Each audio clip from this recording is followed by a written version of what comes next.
So what's your early assessment of your running back room? Really confident. Uh, that's the beauty of having some veteran guys in my room already. Um, and I just try to give them a little bit more of that, right? Keep pushing them, challenge them in ways, focus on the detail stuff. A lot of the off the field stuff they already have down pretty well. I mean, they know their routine, they know how to prepare all that stuff, and I can do some more advanced metrics with them, and really get into the details, footwork, body balance, where your eyes at, slow yourself down, that kind of thing.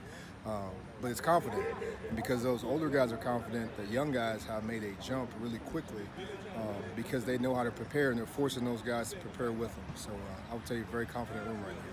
Coach Walters said that this room built depth without having to do a whole lot just by putting Tracy with your group. So Absolutely. How much does that bolster just what you can do with, especially those first three guys? First of all, it's awesome because I have three very different players, right? I've known Tyrone since he was in high school. I coached both his brothers at my previous location. And I always thought that his biggest attribute was he's built and he runs like a running back. And he's embraced it. So you bring that receiver skill set that he has and you put it in the running back room. His football IQ is through the roof. His work ethic is through the roof. So you bring that in, it brings a degree of diversity. He can do everything on the football field that you would want, right? In the backfield, split him out, all those kind of different things, right? But it also relieves some pressure. There's an expectation on Mockabee that he didn't have last year, right? And now there's some pressure removed from him because, like, man, I don't got to do it all, right? Dylan Downing has a different degree of confidence, right? Because he's looking around like, man, I can really focus on being what I am, which is a big, powerful running back, right?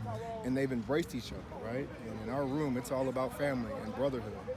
So we all kind of know our roles, but we can all overlap with each other and pick up each other where we need be. So it's been awesome, man. Like I am over the moon in what those guys have brought to the table and how they're meshing together right now. In a perfect world, would you like a sort of three-headed monster out of those three guys that you mentioned? I've been in rooms where I have a guy.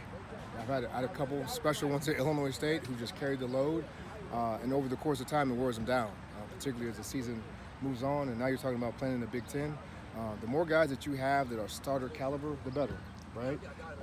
Because based off who we play, you never know what you need. The game's change like that, right? You go into a game, you expect a certain defense, a certain look, and all of a sudden, hey, fellas, we got to change it up. So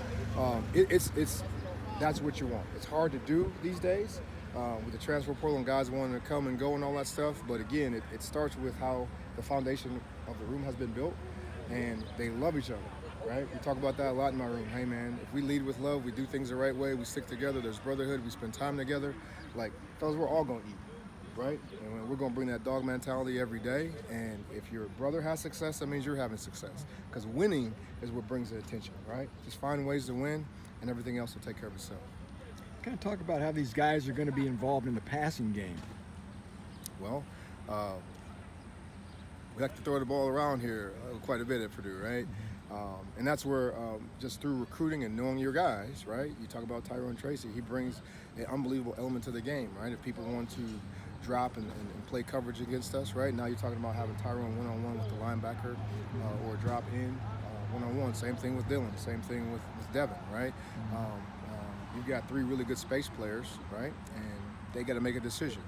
Now the balancing act of that is they can really run the football. So if you want to come downhill on us, right, we pick up protection. Well, now we're one-on-one down the field. So we will use them based off of need, right? As you get into the season, what does that defense present? Because it's all about matchups, right? Can we get one-on-one matchups that we can take advantage of? And I think we got three good ones who we can do that with, right? We can surprise some people. Who else is getting reps or may see some time back there? Well, I train all these guys the same, right? So I'm going to prepare. Lulu. Sorry, I call him Adai. We call him Lulu to play. I know he's a walk-on, but we're going to prepare him to play. He's done a great job. He's improved his mastery of the offense really well. Another big guy we have in the room right now is doing a great job also, and Mondrell Dean. We trying to figure out where does he fit. Do we start him on offense? Do we start him on defense? And I recruited him, so we got him over with us, and he adds an element that we don't have. He's 6'2", 250 pounds, right? There's some things that that he brings to the table just because of his sheer size. Now, can he master some things and build enough trust where we can actually put him in the game? And then obviously we have a couple other guys that we really like. We just keep plodding along, and over the course of camp, we'll pull back on some of the older guys, and we'll push some of the younger guys. You think Christian Womack could be a factor at all? He's a scholarship guy. Oh, absolutely. Again, and my apologies. Mac brings an element of speed, and he's smart as a whip. So he's a kid who's already built some trust with me. Y'all have to forgive me. I'm not used to having 6, 7 running backs that I can roll out. But he's a fantastic player. He's fighting a little bug in his calf right now. But he's very much in the Tyrone Tracy mode. He was asked to do a lot in his high school.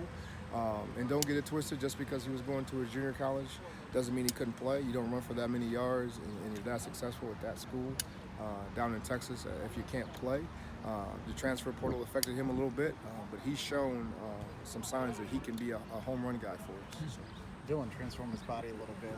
How much did he maintain that, that strength and power, but also trying to, not just be a big brute, put on some muscle, put on the good weight. I think the biggest thing with him is the strength and confidence.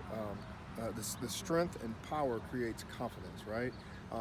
Obviously, last year you guys could see him bouncing plays, creasing plays, and there's times where he just couldn't get out the other end, right? Well, now he's just learning how to get his body in the right body position, right? Now you add that extra 5 to 10 pounds of muscle that he's put on, and just overall strength, and learning how to, in my world, how to run the ball, right? Be patient and hit that thing downhill more than just bouncing. Understanding the running back position in a little bit more detail. It's fun to see, fellas. I've already seen the things that I need to see personally, but he's made some big improvements, and that strength has definitely been a huge factor. When we talked to you back in, I think it was February, you said something to the effect of you want to get these guys back to the basics to start. How quickly did they pick those up to where you could? Immediately, because they're eager to learn. That's the beauty about being at Purdue University. These guys want to learn. You don't come to Purdue if you don't have some kind of academic acumen or you want to do the hard stuff, right? Because we work here. Blue collar, you got to get down and dirty, get your hands in the mud. And these guys embraced it right away, particularly when I was able to show them how it's going to benefit them, right? A to B to C to D, right? There's different ways to get to the equation, but if you keep skipping steps, at some point it's going to flip, right? And these guys have embraced that, right? Slow the game down so you can speed it up. Slow the game down so you can speed it up, right? Play slow to fast, and they've embraced it, and it's awesome to see, because when it all clicks, I can just kind of step back and let them play, and that's the goal. When it's a player-led team, and the players are confident in what you're teaching, right? As a teacher, you can step back and just enjoy your work, right? Because they start teaching each other, right? And embracing each other, and that's the biggest point of emphasis when I watch the older guys with the younger guys. They are teaching them the things that I've taught them, right? Using the same vernacular terminology, and it's awesome to see. So as the only Purdue alum on the staff, right, you feel like an obligation to let everybody know what it means? Absolutely. There, I exude pride in Purdue. As TJ Sheffield tells me every day, Mr. Purdue, huh? You love this place, huh? And I'm like, yeah, and you're gonna be the next one, because you love it just as much as I do. And again, it's just making sure these guys know how important this place can mean to you if you put in the work. One of our mantras right now is we work, right? I saw Roosevelt Colvin out here yesterday. And again, I get emotional because that was my leader. And I know how hard he worked to grind and change his body and grow into just a master at his craft and have long-term success. And educating these guys on what it was like then and what it is now, and how if you put in the work and you push all the naysayers to the side, that you can have success. So for me, it's pride out here every day. I wear the P loud and proud, and I make sure these guys know the importance of it, the value in it long term.